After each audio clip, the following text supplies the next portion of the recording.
Since I started taking YouTube serious, I've uploaded 419 videos on this platform and have accumulated over 70 million views. And in this conversation, I'm gonna be taking 7 years of YouTube know-how and condensing them into my 7 biggest takeaways so that you don't have to go through it yourself. Let's go. Welcome to the department. It's Omar and I have with me art.mp4. Let's go. And we have a new face on. This is Sophie Oliver.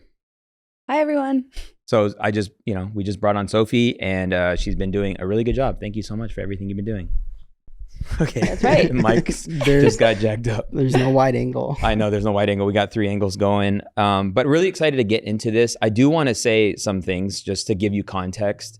Maybe you just found this video. Maybe you've been following me for some time. Maybe you know me from my quote unquote think media days. But just some things just to give you, the credibility as to why these lessons that I'm about to share is actually, there's weight to them and they come from a deep well. Is over the last 7 years, I've also seen over $500,000 generated from just the videos I've created. And that's not counting brand deals, like well over 7 figures in brand deals. Well over 600,000 followers accumulated with just videos that I created. And, I actually round down, and that's just straight up. Like I always round down because I'm not the kind of guy to fluff my numbers. These numbers are actually way more inflated, but I'm just saying in the videos that I came up with, that I created and put out myself with my face on it. And so excited to get into this. What do you think about when you think about YouTube? I think about all the architectural digest videos that I watch. Good. Yeah, that was awesome. Great. What about you? Golf. Golf YouTube. Yeah, which is actually a really good. So regardless of kind of where you're at on your YouTube journey, these lessons are going to help you. I always like to teach on principle. This podcast, by the way, is brought to you by our Content to Cash Challenge, which is essentially 5 days of coaching. And it's a great experience. We'll talk more about it in a little bit. But the first thing I wanted to bring up is that there's no such thing as a YouTube blueprint. There's only guidance. Mm. So while everybody is looking for the piece of paper that's like, where's the piece of paper that's going to tell me how I'm going to be successful? YouTube doesn't work that way. YouTube, you need an ongoing help, ongoing tweaking, ongoing dialing in what you're doing on YouTube, because the only person I would say started YouTube off kind of maybe the right way, but even then they're still dialing it in, is like Cristiano Ronaldo. Like he opened up his YouTube channel and like gained 50 million subscribers in like a day or something like that. Yeah. That's a unicorn case. But like, if anybody tries to sell you one way of doing YouTube, run, because for everyone, it does look different. And so, a clip. Yeah. So that, what'd you say? I said, that's a clip. That's a clip. Clip farm it. So here's why I believe YouTube is a team sport. Anyone you see doing YouTube at a high level is not doing it alone. Like, I mean, if you tell me somebody who is, please let me know in the comments. But everyone I have seen who's succeeding on YouTube, when they realize that this is a team sport, is when they started scaling. MKBHD. Is he doing it by himself? Of course not. He's got editors. Sure. Okay. I mean, and here's what I mean by team, by the way. Like when I say, like, if you're trying to do YouTube in isolation, I'm not saying you need to make a hire just getting started. I'm saying you need to identify how you can get insight and help. When I say that there's no YouTube blueprint, there's only guidance, I'm saying, like, who are you processing your video as ideas with? Like, do you have a community of people? It could be a text thread. It could be a mastermind. It could be a community you're a part of. It could be actually hiring people. Like, you can actually hire people to help you in the process, whether it's coming up with your scripts, whether it's having somebody that does your thumbnails, somebody who does do your editing. All I'm saying is when you really, because creating content's a lot. right? Like coming up with content is its own, like it pulls so much energy. Mm-hmm. And if you're it's like running a business all by yourself. Like at some point you're going to be your own lid to your own growth. So Or you like burn out. yeah, no. And this is where we get creator burnout. And I'll tell you why we get creator burnout. We get creator burnout because creators don't have an entrepreneurial mindset. And I know I'm generally speaking. And so they just try to do it all themselves. They pull the late hours. And in the beginning, there's fulfillment because it's like a new rush. But once that dies off, you're then neglecting your health. You're neglecting your family. You're neglecting your relationships.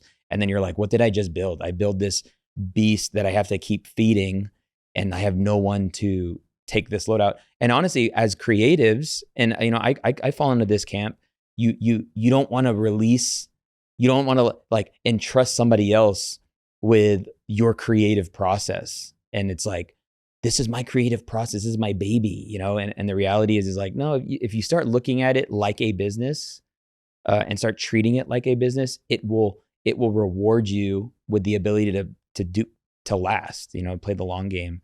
Kind of wild. Like you got burned out making videos. What the heck are we talking about? I know a couple YouTubers that have had multiple seasons of, I'm going to stop making videos. Oh, I'm back. I'm going to stop. Oh, I'm back again. Which, I mean, yeah, no, and you can do that. It's your channel, Yeah, no. So all that to say, do it with somebody. And I'm grateful, by the way. Like I'm super grateful. Even when I first started dabbling on YouTube with my own personal channel, I was able to run these ideas with Sean Cannell. We had these meetings at Think Media, and they were called title crews. And we would literally spend hours titling videos with different minds. And it's like, when you think about it, like the upper hand you get by having someone to process your videos with, it gives you such an advantage, because it's like, it's so unfair now. Like if there was like a YouTube channel where somebody's like getting it off the ground, they're literally technically kind of competing with Think Media when there's 6 people like processing one video idea. Right. Which is, because it helps to have a second set of eyes and ears on 100. one thing. Like different perspectives. Yeah. But how would you, okay, so what is a low hanging fruit way of someone doing that? Yes. I think the lowest hanging fruit way is identify people in your world who want to kill it on YouTube and create an accountability group. Okay. And then just put like a Zoom call or a FaceTime call on the calendar where all you guys are processing that video you plan on making this week. Okay. The extreme of that is, what if they can't even do that? The extreme of that is if you don't want to show up on a call or anything, or you don't want to like join a community, start a like a Google Doc and share that sheet with everybody and just communicate with a Google Doc. Hey, here's my video idea. Here's some thumbnail, No, I'm saying like they don't have like-minded creators that they know. I mean, that's where it's Would like ChatGPT be that? I mean, ChatGPT could help, but I don't think ChatGPT could replace the human like emotion. Sure. And like YouTube is an emotional platform. Like when people see a title and thumbnail package, which this conversation isn't about tactics like that, but like when you see it causes you to feel something. It's hard for AI to actually show you how to get people to feel a way, Thing I've never heard that. It could help you. I know, I actually never heard that either. YouTube is an emotional platform. It's really good. Yeah, you've never said that ever. Like, I mean, you clicked on this video because I got you to feel the time you were going to save by clicking on this video. Like, I've uploaded 419 videos. Here's what I've learned about YouTube, or here's how to win on YouTube. It's like, dang, Omar, give me the keys. Like, I gave you that feeling based on the way we package this. Like, I think ChatGPT is a great tool to help you. And I think you can use it as a friend and process it and come up with prompts. But, there's just nothing like-minded people. Now, you find like, if you can't naturally, organically create a text group with friends that are also trying YouTube, then, I mean, my best thing is like, pay for a community. There's so many communities out there. And you could find these communities by just searching on school, finding creators online that are great educators, and maybe they house communities. You want to take the content to cash challenge. I don't know. There's the video department community that we have. Oh yeah, we do have a community. I'll throw it in the description. Yeah, we never put it in the description, but I'll do it now. We could do that. So yeah, and then it's a forum. Just allow people, just put it out there. Hey, which title do you guys like better? Hey, which thumbnail looks better? You know, and so I think I just want people to know that there is no one way of doing YouTube. And that's why it's like, there's no other way to kind of paint the picture that I feel like, and it really is, I feel like YouTube has a language, like YouTube has this language, and if you know, you know. It's like this thing. It's like, that's why you could tell somebody is foreign to the land of YouTube by just looking at their channel and just by looking at their videos. Do you like, have an example of that? Well, it's everyone who's not getting traction. Like if I go on your YouTube channel and you've been uploading and you're not getting traction, it's because you don't understand how YouTube works, or you don't understand the language of YouTube. You know, we one of my students in our mastermind, we did a call yesterday, and I looked at their YouTube channel. They've uploaded in the last year and some, I don't know, maybe 30 to 60 videos, something like that, right? And just a snapshot. I don't have to click on one video. I'm just like, your YouTube channel, it has sales breath. It's literally like your phone number here and your email here. And like our YouTube channel is called XY Mortgage, which mortgage is such a trigger. Like nobody likes that word mortgage. Like mortgage sounds like commitment and payments and money. And so I was like, dude, your YouTube channel just has sales breath, which no one here on YouTube is looking to get sold. They're looking to learn. They're looking to get educated. They're looking to get entertained. So like, if that's what people are looking for, then build your YouTube channel from that place, and let the sale come later. Like let that come after you've won them over your, a lifetime of a series of content that you promote and stuff. So like, these are just little tweaks that I, ask them to make. Like sometimes it is just changing your YouTube name to something that doesn't say, I want to get something from you. It's actually, I want to get something to you. And so, yeah, that's what I mean. Yeah. It's a language, and and that's why you need, and not that many people speak the language of YouTube, in all honesty, because not that many people have been obsessed about the platform. Not that many people have been successful on this platform. I've been fortunate enough to see success in several different ways, like not just with what I was doing at Think Media, with stuff I did when I had an agency, a YouTube agency, when I was doing stuff for another channel called Video Influencers. Like I saw so many ways that like it can work, but it all comes down to like, do you understand? Hence, I could start this podcast from scratch and it actually be successful. So I wanted to prove, not out of an insecurity, but I wanted to prove to myself that what I know about YouTube isn't theory, it's actual know-how. Do you think you can hire that out? Can someone you hire who understands YouTube's language? Can you hire out a YouTube strategist for your YouTube channel? I think the simple answer is yes, you can. The hard thing is it's hard to do something somebody tells you to do that doesn't align with you. And so I see this all the time. People pay a YouTube strategist. This YouTube strategist says, all right, I would take this video idea or this podcast and I would call it this.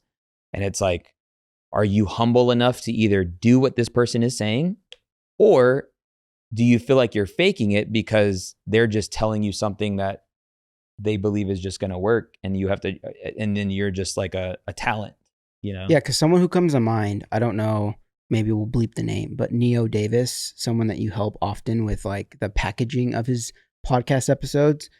I don't know if he has a team or if he has a main strategist he uses, but yeah, like the other day you gave him one tweak on a video and that episode got 150,000 views. Yeah, one thing he did with this episode is he knew it was a good episode, but he invited people into the packaging process and he got insight. And then he weighed all the insight, and then he made the decision on what they would package this conversation. Oh, okay. And so, gotcha. Yeah, the principle still stands that like he got guidance, right? Mm-hmm. So Don't do it alone. Yeah, don't do it alone. Do it with somebody. Number two, you need to find your system. You need to find your system that works for you. Again, if somebody is telling you how to do YouTube one way, run as fast as you can. No. there is so much nuance on this platform, and some of that nuance is in how you show up. And we made a podcast episode about the various different content formats. Just a quick review. Maybe you didn't watch it, maybe you did, but reviews are good. I found that there's essentially 5 ways that you could show up on YouTube. You could do a video podcast, which is what I've chosen to be my way of showing up. You could do talking head video, which is just solo. You're just looking into a lens and you're talking. You can do live streaming. What I love about live streaming is once you are done, it's done and you don't have to edit. You have vlogs, and then you have faceless videos. And vlogging sometimes could be somebody else filming you throughout your day, or maybe you're consulting people, whatever. That's just like, the point is it's not so polished. It's just like on the fly. And then faceless content, which I don't really teach much on. That's a whole way you can show up on YouTube, is like do voiceovers and have footage that goes over the voiceover. The thing about a system, what is a system intended to do? A system is intended to make your life easier so that you could be consistent. The system is for your way of being consistent. And sometimes it takes time. I want to say sometimes. It takes a lot of time to figure out what resonates with you on how you like the way you show up, and there's a tension there. The tension is, do you like doing talking head, or do you like vlogging? And then the other thing is like, do people appreciate you live streaming, or do people appreciate you doing a video podcast? So how did you arrive to what works for you? Yeah, the way I arrived to knowing that I loved video podcasting and I know how I'm leveraging this is because I did it all. So gotcha. When I was making content for Think Media, it's funny how this comes to mind. One of my best performing videos on my YouTube channel is like how to take family photos. Mm-hmm. And it's funny enough, like the thumbnail says how to shoot a family. It's just funny. It worked though.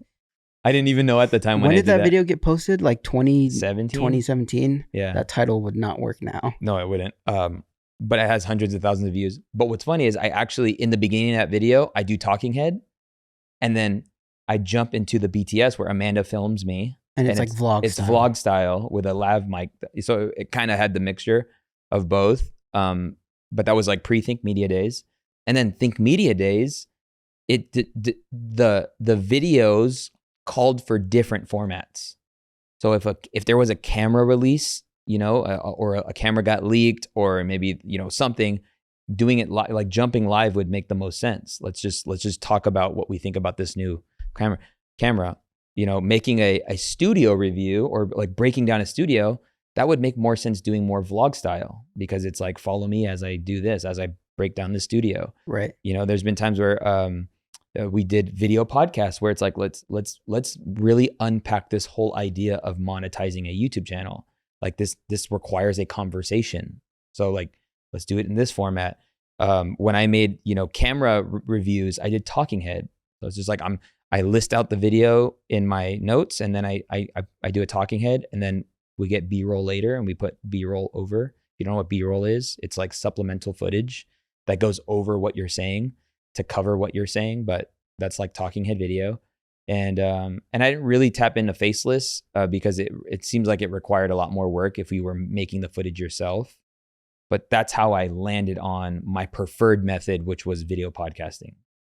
And so you found out you were a yapper. That's what happened. I found out I was a yapper. Yeah, no, 100.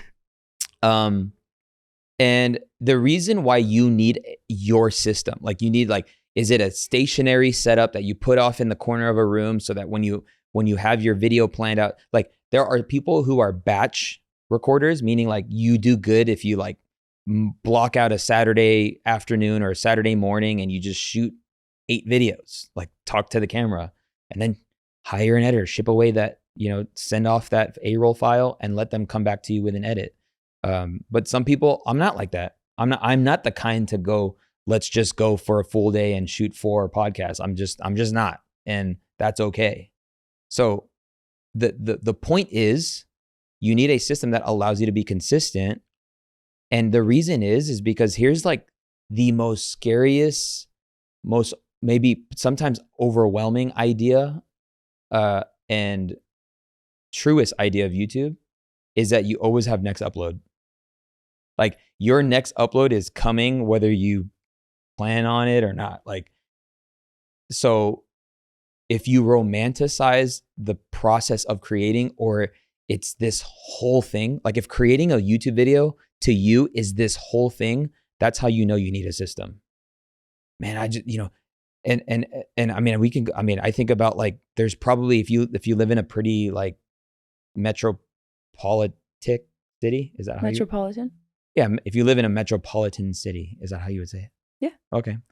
There's probably like studios there. Like there's probably content studios. There's probably video podcast studios. Like you could block out time, and like your system is, you go to these studios and you create, and you're done when you get off, when when you shoot. I say all this to say, because you need creating the video to be the easiest part. Gotcha. So you see the people that have really thrived over the last few years, they found a system. Hey, when I go on these trips, I'm going to create videos while I'm at the airport. Hey, I hold these workshops. Every time I teach, I'm going to throw on a camera, and then we'll shoot an intro, and then we'll upload these talks to my YouTube channel. Like, yeah. So really it's like whatever is easiest for you. Yeah. I mean, Like, yeah. take the pressure off yourself. Yes. And I know this is a very practical approach, but that's how I love helping people with practical approaches. Like, no shade if whoever's listening to this, but like I know of a coach, a content coach, who actually helps people make very impractical videos that are very not aligned with even their personality. And it's fine. But in my mind, I'm like, this isn't sustainable. If on YouTube, the most important thing is that you're consistent on it, because I don't know if you guys knew this, you actually can't grow on YouTube unless you upload videos. Like, that's crazy. It's crazy though. But anyway. Bro said no shade, proceeds to throw shade. But like, I just think about how if your process for creating content, especially for YouTube, is unsustainable, this isn't brain science, rocket science, you won't sustain it.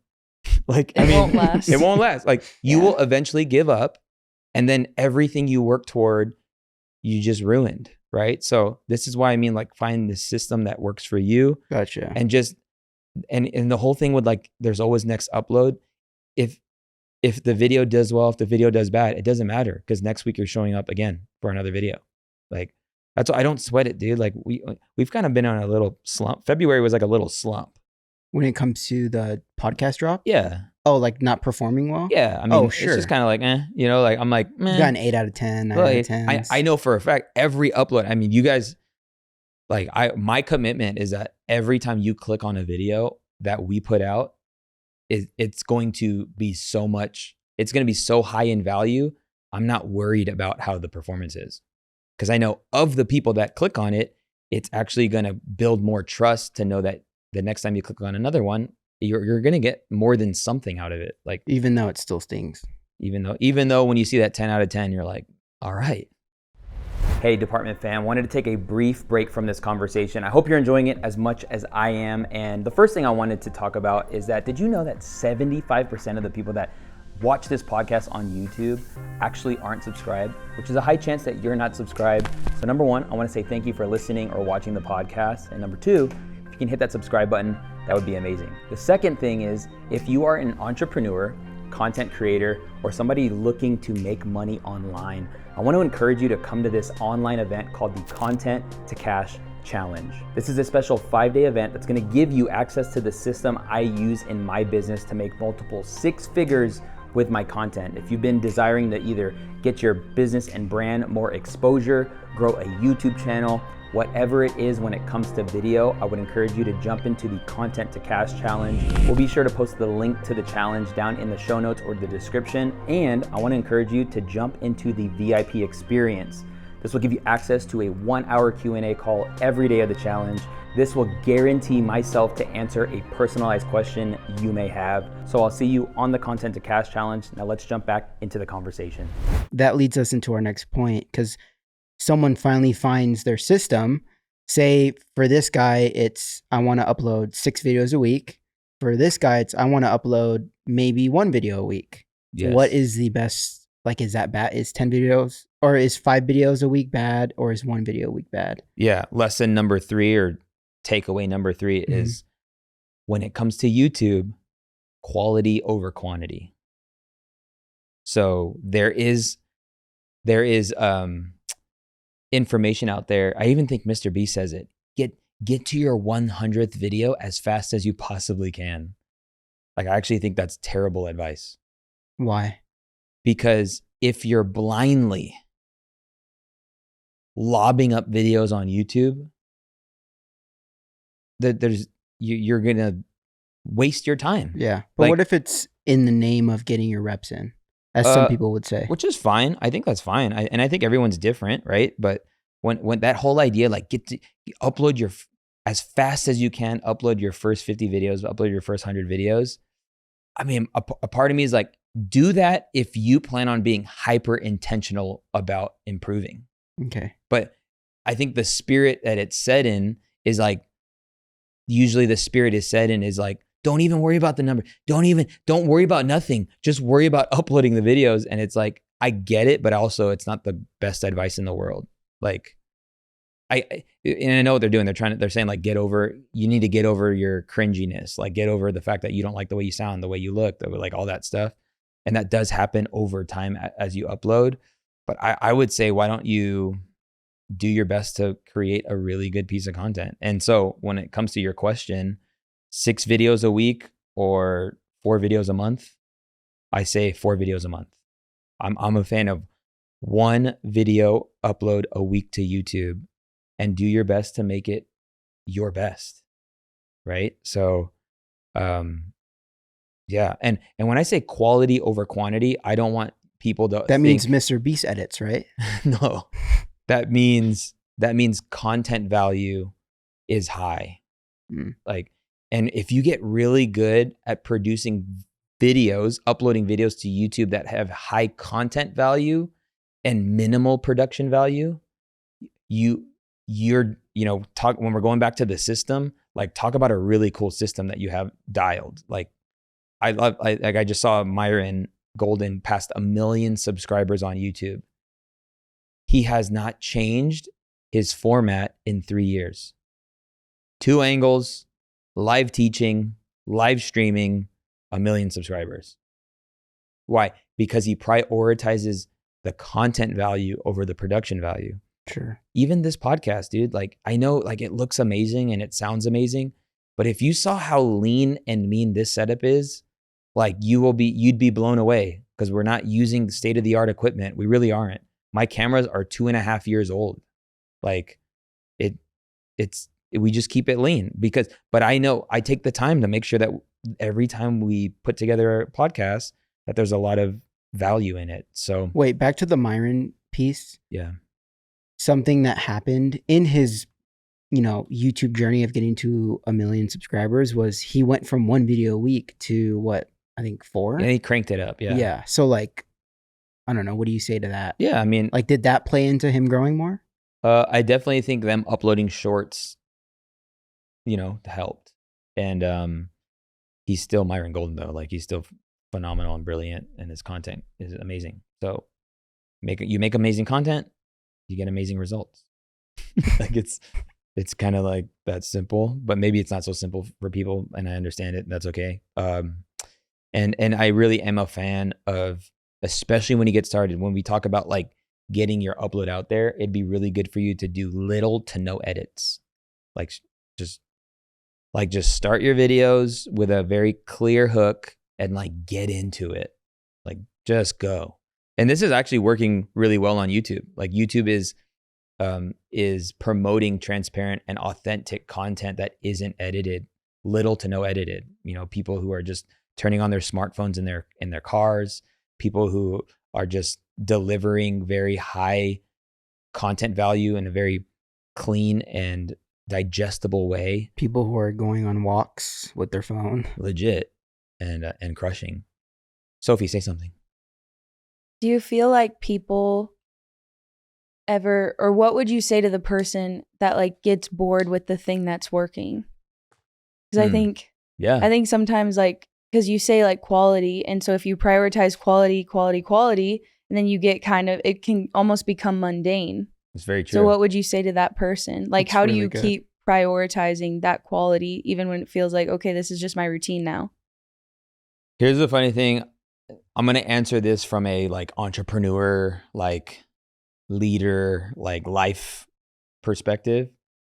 I have found when you find the thing that's working and it becomes boring, you actually hit success. Like it no longer requires overthinking. It no longer feels like it takes so much out of you and all that. Now, is there something that where do you want to be excited about the content you're creating? You know, I think about like I honestly there's a synonymous image of a YouTube channel and a church. And that is like the pastor has a sermon that comes up every Sunday, rain or shine, doesn't matter. Like they're going to put all this attention toward this one 30 to 45 minute talk. And they put all this energy studying just for this one talk. And then what happens Sunday? All right, I got to come up with the next talk next week. And what I guess the question would be like, what would eventually make that boring for a pastor? I would say it would be very boring for a pastor, or in our context, a creator or entrepreneur. You get bored when you stop, being one with the people. So I think one thing that keeps you fresh is actually being at the ground level of the thing you're creating content for. So, and like for me, coaching keeps me at the ground level. Never getting out of touch with your audience. Yeah, and that's what it is. It's like, and what's the point of communication? Because we're talking about making videos, we're talking about communicating.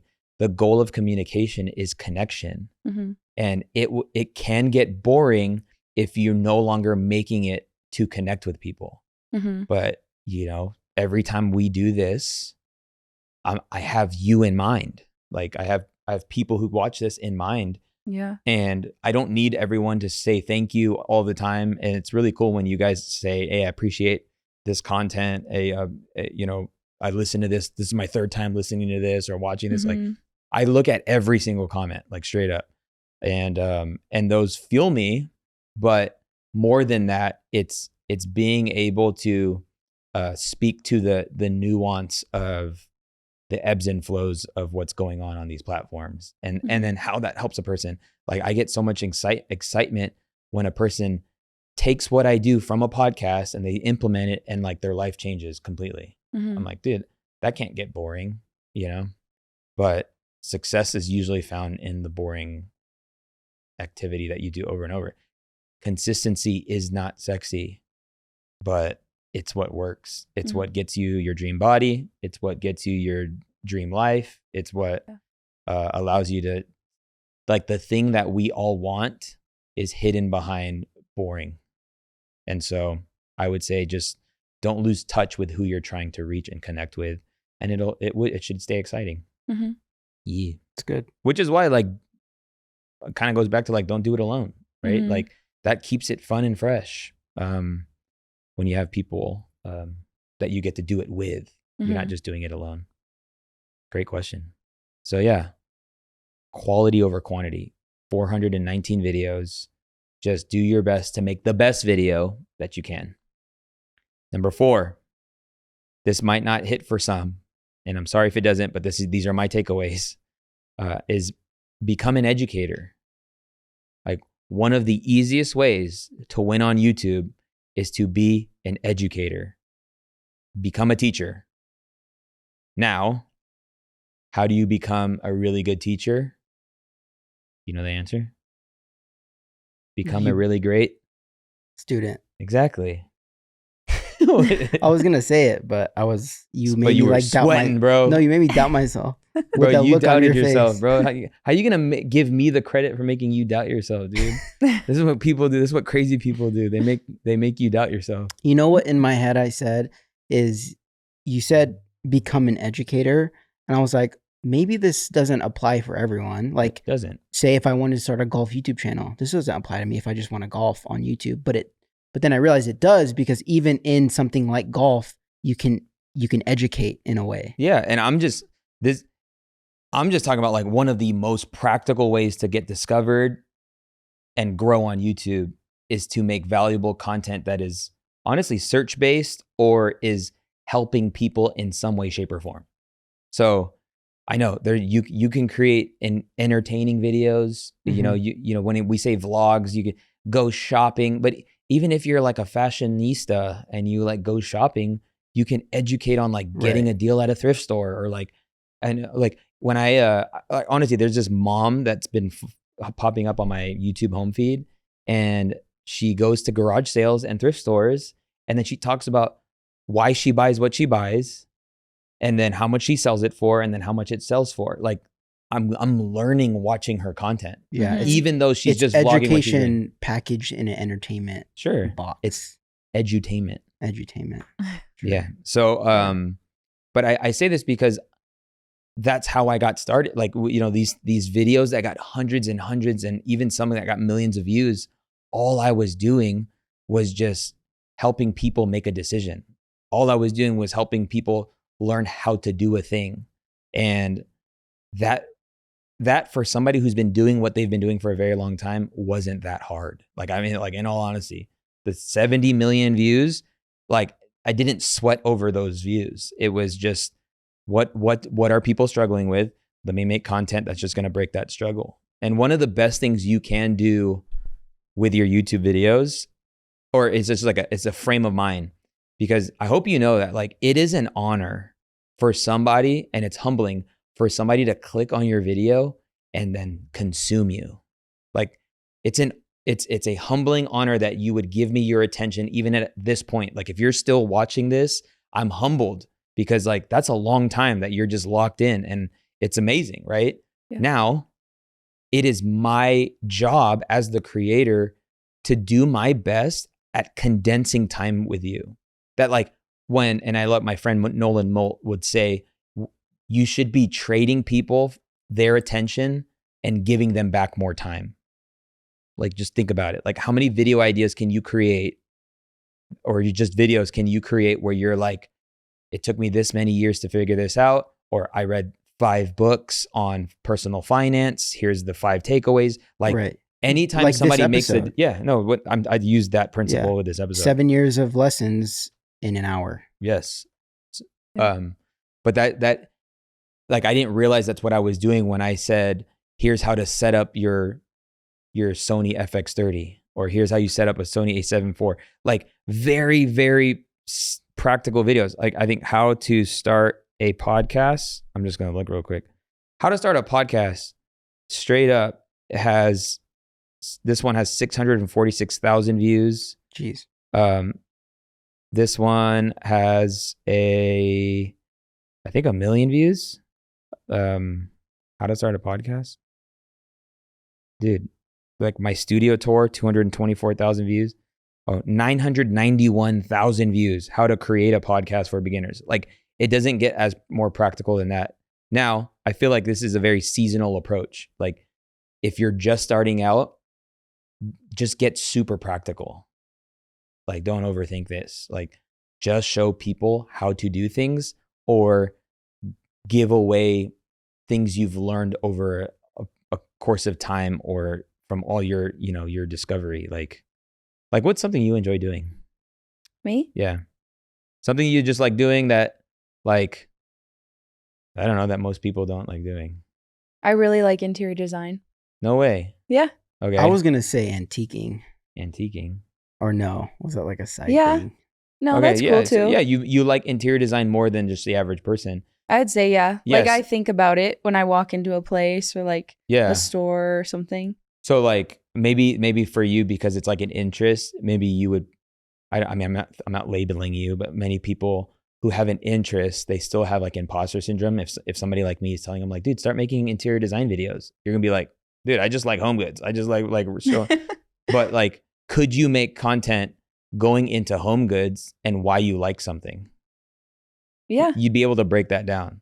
Yeah. Like this shot, like what would you say about the color of the wood meeting the concrete of the studio? Yeah, I know. I would definitely say like the wood softens up the industrial feel in the room. Makes it feel more homey and cozy. Dang. There you go. There you go. So like, there's one tip on why you should have wood in your space, because it brings a softness to the space. Like, Sophie, you're robbing people, not posting. dude, look at you.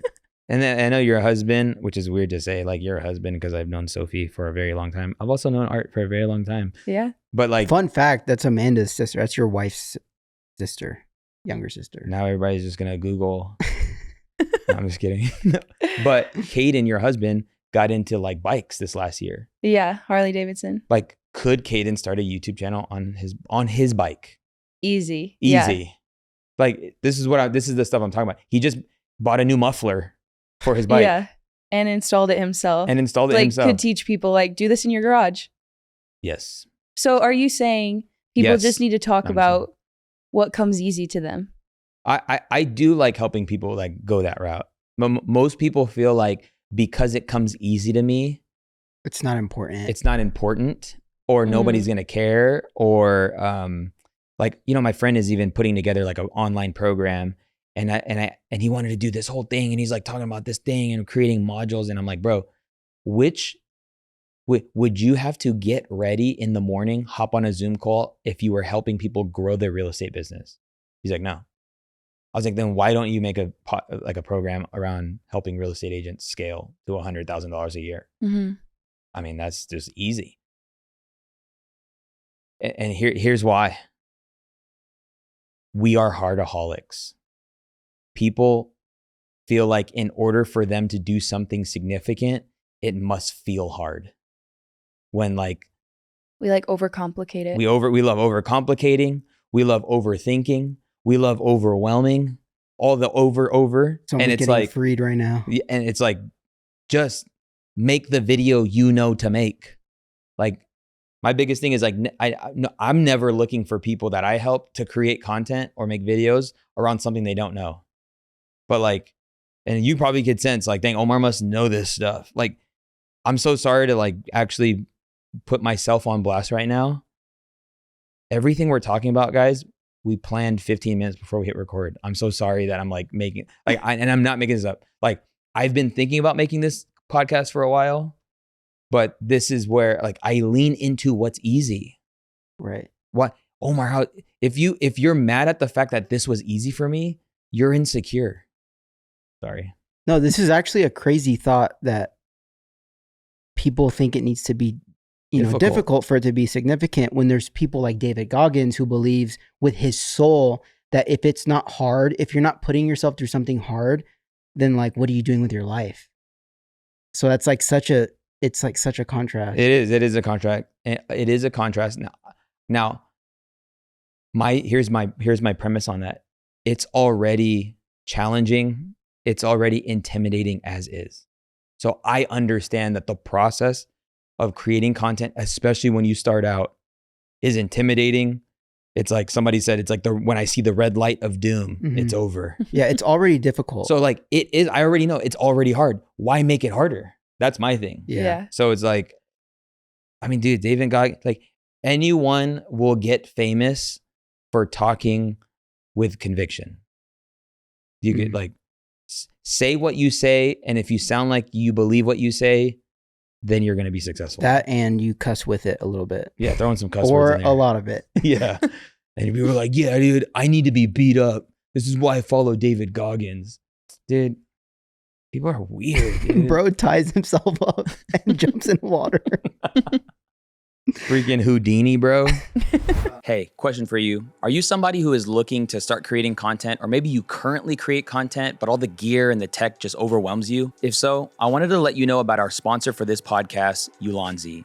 Whether you're creating content with your smartphone, a camera, or just trying to take your Zoom calls to the next level, Ulanzi has everything you need to make your setup look and sound professional. I've been using their gear myself, and honestly, it's been a complete game changer for my content. You can check them out at ulanzi.com/Omar, and we've got some amazing picks for you. And also, if you look at the description below, we have a special promo code that will give you 12% off your entire order. Big thanks to Ulanzi for sponsoring this episode and helping us create. Something else I wrote down when it came to becoming an educator is to study the platform. Like, if you're going to be an educator, or if you're going to be a teacher on YouTube, which is a great way to succeed on YouTube, like, learn how to be a teacher on this platform.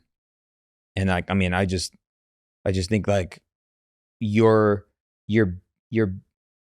best use of your time when you're not creating is actually being on YouTube and seeing what's working. And like, just an observation, I don't know that many people killing it on YouTube that are so removed from the platform. Like, people that love the platform do really well on the platform. And so I would just encourage you to, like, if you like going home and binging Netflix or Amazon Prime, like, try to find creators you love to watch on YouTube. And I actually love that. Like, Ruby, our 6-year-old, she loves watching Ryan Trahan. She loves watching Mr. Beast. She loves watching this other Ryan guy who, like, he does like van life camping in the middle of nowhere, and he cooks like fun food.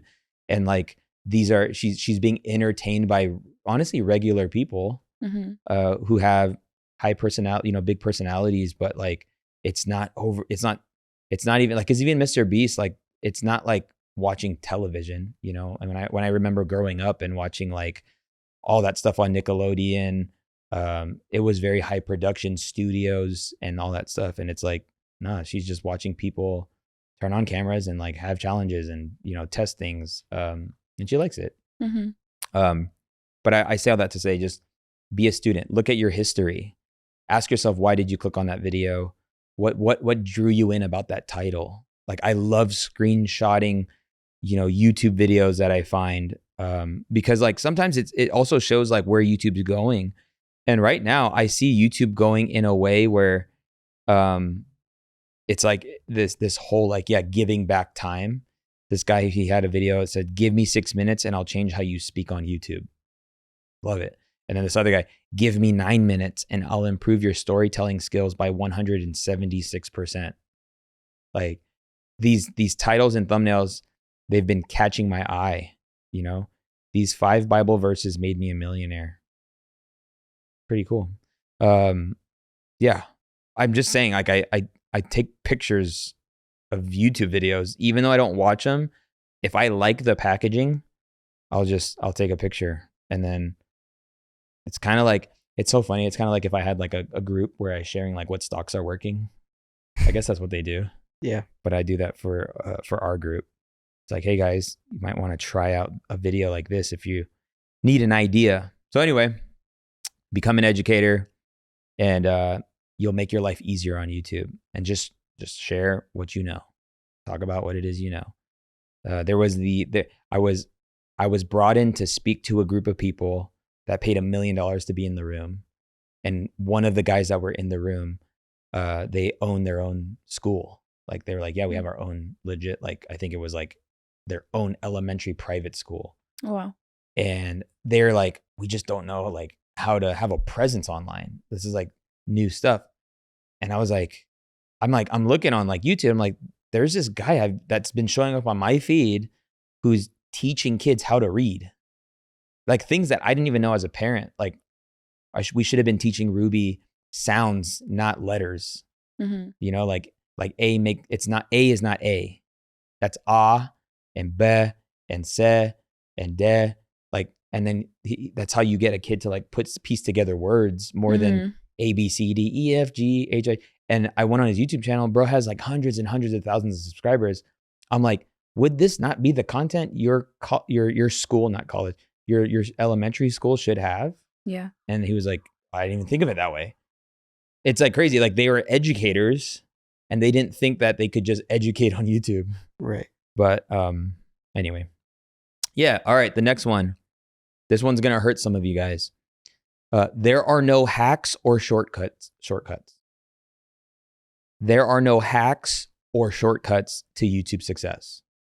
Like if you're looking for it, you have a time ticking bomb to giving up, because like there's no shortcut. I wrote down this, that YouTube will only expose you. So the reality is if you feel like you need a hack to grow, you need this vidIQ plugin and you need to add these tags and you need to like do all this weird stuff to your video and make sure that it, works on the algorithm. Like, what are we talking about? Every platform actually, but I'm speaking for YouTube specifically for this conversation, but YouTube has a way of only making great videos get views. Like, there's no way around it. And if you have been posting consistently on YouTube and you're not getting traction and you're not getting views, I am so sorry to tell you this, but you need to make better videos. Omar, I'm making the best videos I can. Are you though? Like, is it and here's how I view it. Are you making the best version of the video that you create? What do you mean? Are you doing research for the video idea that you plan on creating a video for? Because here's the thing. If you're seeing a video work on YouTube and you make a carbon copy, that doesn't separate you. But if you see a YouTube video and you're like, man, I could do this way better. And sometimes better on YouTube, sometimes better is longer. Sometimes better is shorter. Sometimes better is simpler. Sometimes better is more explanation. Like, you determine that.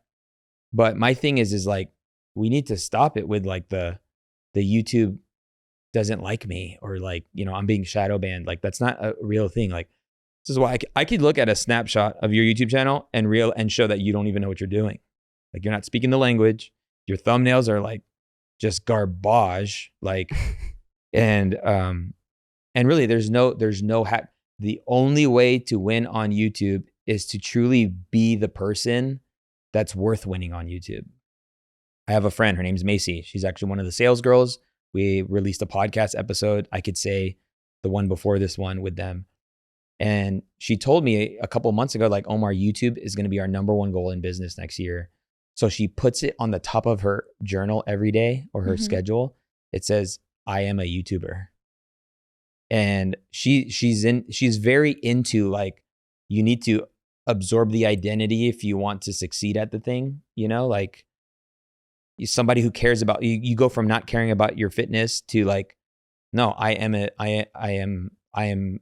gym rat. Yeah, I'm a gym rat. Or I go to the gym now. Like, I lift weights. I'm a lifter of weights. I don't know. Gym rat. A gym rat? Yeah, that's. Well, I wouldn't say Amanda's a gym rat. Amanda's probably like, not, I'm a gym rat, but I'm just saying, like, Amanda has taken on an identity right now to like take her fitness seriously. You know what I'm saying? Sure. I say all that to say, like, YouTube will only expose you. So if you upload that video and it's not good, it's okay that it's not good. But that's why it's not getting views. So it's not like you actually don't want a video that wasn't good to get, go viral. So I just know like in 419 uploads, nothing, like, when a video didn't do well, it didn't do well because it wasn't good. And the reality is like, the video that usually does really well, it was the one that I least thought would. That's a pattern. If somebody's watching this and they're like, dude, the one that I literally had a YouTube short take off, or, I had this video take off, I had no idea, but the video I loved, the one you had most emotional connection to, is the one that didn't do the best. That is a perfect example of how self-absorbed we are. Like that, like, we're so self-absorbed that the content we create that has the most emotional attachment we have to it, we want to succeed the most. When reality, the ones that do the best are the ones that are the best. Like, I know this isn't like rocket science, but you know what I mean? Like, the ones that do really well is because the audience needed it, or the algorithm needed it. And so there are no hacks and there are no shortcuts to YouTube success. The next thing the next observation, the next lesson is to not be afraid to try new things. When I think about YouTube, YouTube is a long game. And when people come into that predicament where they're like, I don't know, should I start a new channel? I have this new idea. I want to kind of shift niches. I want to do this. And it's like, my perspective is, in light of 10, 15, or 20 years, will this decision matter? So if you want to keep it on this channel, or if you want to start a new channel, add 20 years, which decision makes sense? It doesn't really matter. Exactly. So like, do whatever you want. But like, my thing is, it's okay to change. Like, out of nowhere, I just started a podcast. Straight up, like I didn't upload a video to this channel in probably like 3 or 4 years. And then, you know what? I'm going to go all in on podcasting. And then here we are. Even with the content formats, like, don't be afraid to, literally, you can like make the same video in a different format. Yeah. I was going to ask, how are you trying new things? What does that look like for you? Here's how we're trying new things with the podcast. First, we started off this podcast with very high cinematic intros, where we were putting, I mean, at least you were clocking at least more than a day on a minute thing, like, yes, or under a minute. And there got to a point where I realized the science behind the YouTube intro, which I break down in another episode that is linked up in the description. I don't want to break it down now. But once I figured out the science, I said, we don't even need the cinematic intros. And then, so we tried new things, as in we refined what we were doing, and we didn't, you know, when there's something, like, again, it's kind of back to the principles that I'm sharing, is like, if something is unsustainable, like, fight to find the sustainable version of that thing. Yeah. And or the easier version. I say easy. Yeah. You could call it easier, or whatever. So we found that some podcasts where I open up the podcast directly looking into the lens, that we've seen those do really well. Yeah. And we've seen the cinematic stuff not do so well. So it's like, you know, so how are we, that's how we're trying new things. You know, I think we're trying new things in, you know, when we created our first solo episode, when the department puts on our own podcast, this is what we called solo episodes, where I guess I'm the expert in the seat, and then I have the team as the audience advocate.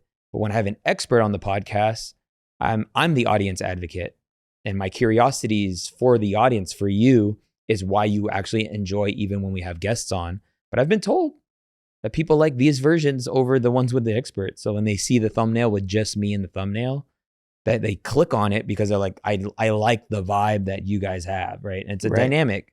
So that was like a form of us trying something new. Sure. And yeah, and I was actually afraid. So you were very afraid. Bro, chill. You were crying in your bed. YouTube will expose you. YouTube will expose. That's in the back of my mind. No, because when we first started the podcast, I probably went 13 episodes without doing a solo episode, 15 episodes. Yeah.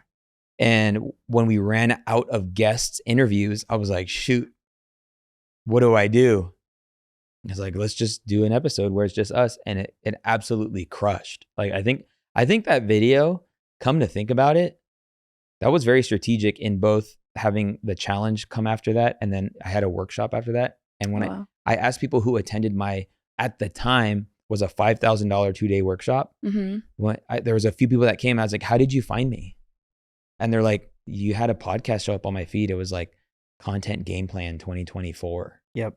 And I was like, dang, I was afraid to make the video that literally got somebody to fly to Las Vegas and spend 2 days with me. Wow. Kind of a crazy concept. Yeah, it had 54,000 views. Is that where it capped out? Yeah. Yeah, crazy. Which, yeah, I was, and that's my thing, is like, this is your YouTube channel. In so many ways, you gotta play the game. And in so many other ways, it's your YouTube channel. Oh, I mean, I guess another way you tested was with the titles recently. Oh yeah. You recently did a very minimal title instead of your typical podcast. Sure. Yeah, we did a title on a video that's doing really well called "This Video Will Monetize Your YouTube Channel" or something like that. and I didn't put the department, I didn't put the episode number. So yeah, I mean, that's all I'm saying is like, don't be afraid to try new things. I remember one thing we tried that was new at Think Media that worked really well was taking clips from other people's podcasts and then putting them in one video. And it was like genius YouTube advice for 51 minutes. And it was like, and then what was actually really smart is like we took ourselves and we like snuck ourselves in there. So it was like Mr. Beast, Ali Abdaal, you know, all these like big YouTubers, and there's like Omar, Tip, you know, and that was just, we tried something new, and like you realize that like, dang, you can now that what that exposed was like, dang, an editor could be a creator.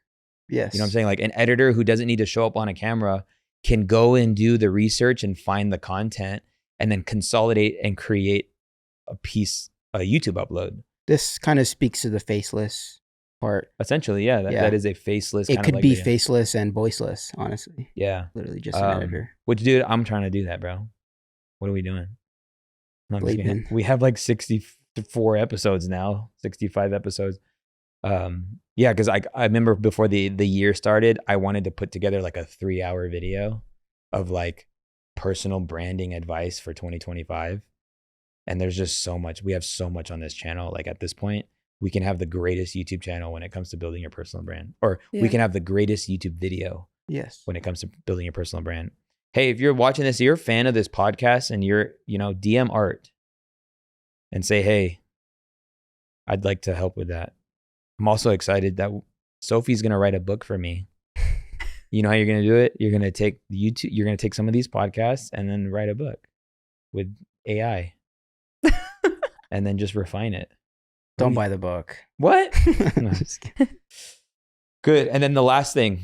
So let's do a recap. Number 1, there's no such thing as a YouTube blueprint. There's only guidance. Number 2, you need to find your system for consistency. Number 3, quality over quantity. Less is more. Upload 1 video a week. Number 4, become an educator. Become an educator. Number 5, there are no hacks or shortcuts to YouTube success. It's a long game. Number 6, don't be afraid to try new things. And number 7, just make that video and upload it. What is that video? When I say you need to make that video, you know exactly what I'm talking about. Oh, snap. Like, it's like, it's either like it's in your phone or on your laptop, or it's like, it's right here it is right here in your chest about to come out, right? And there's so much about making the video you feel so empowered and inspired to make that I talk about this a lot of times. Conviction-based content. There's something about when you believe what you're saying and it's coming out of a place of sincerity and passion and enthusiasm and excitement, people feel that thing. And like the algorithm's not dumb. Like people can feel the intensity and the passion of what it is you are talking about.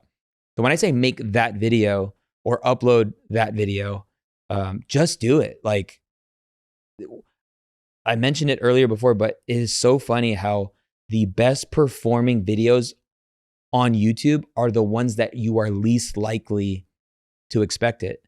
And so don't minimize that video idea that came while you were taking a shower or driving on your way to work, or, you made of it. Sometimes when you create, it actually inspires you with another idea, a part 2. Like just think and make it. That intuition is like, that's like a YouTube. If you want a YouTube hack, actually, it's your intuition. And, hope you're good at what you do. If you are, lean into your intuition. And if you're being consistent, look at the videos that people are asking for or the questions people are asking you. If you're getting some feedback from the content you're putting out, which is one reason to post content. Like one reason to post content is simply so that you get the feedback and the insight from your audience on what they would like to see next. And when somebody or when 2 people on one video say, how did you do that in this video? There are maybe hundreds, if not millions of people that are asking the same question. So my push to you is to just like make the video while it's fresh in your mind. Don't overthink it. You know, I had Chris Punsalan on a couple weeks ago, and it's been cool to see him because he was telling me how like he went hard on YouTube Shorts and just short form content, grew to millions of followers all over every platform. And now he's just posting long form on his channel. And it's cool because he's like very minimal editing and he's just creating from a place of conviction. Like there's not a real niche here. And right now he's just trying to figure that out. But I watched one of his videos while I was getting a fade with Gene because he was talking about the podcast thing. And it was like 35 minutes and he just talked. We had a single shot, very minimal edit, and he just made the video. And so, yeah, that's my So just push. make that video. Just post it. Just post it. Some people already have it uploaded. Yep. What have you seen through all these years? You've seen me YouTube it up, both of you guys, for quite some time. I've seen the imposter syndrome leave your voice. Dang. So you speak with more weight than you did in the beginning, which I think some people, one thing they hate about making videos in the beginning is they hate their voice or they don't like to listen to themselves. And that's because they're speaking from an insecure place or just a place of uncertainty. But the more you do it, the longer you do it for, that goes away. Yeah.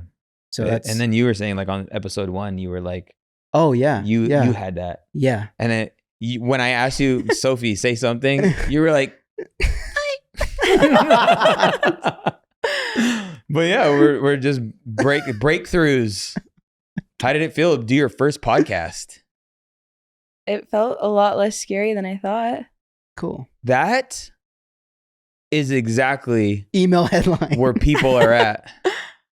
Like literally, it is more scarier than I thought. That is the testimony. It's less scary than I thought. Less scary. It is less scary than I thought. That is the testimony of everyone who does the thing scared.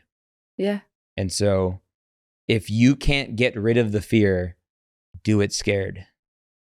Yeah. This episode has been brought to you by the Content to Cast Challenge.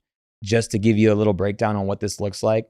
If you would like 5 days of coaching with me live on Zoom, I would encourage you. We have one coming up soon, and there are 3 ticket options. If the other one isn't sold out, you have general admission, that is $97. You have VIP, which gives you access to an hour of live Q&A every day for the 5 days of the challenge. So that's 5 hours of Q&A with me. And then there's VIP Plus, and that is $297. VIP Plus guarantees you get to ask me a question.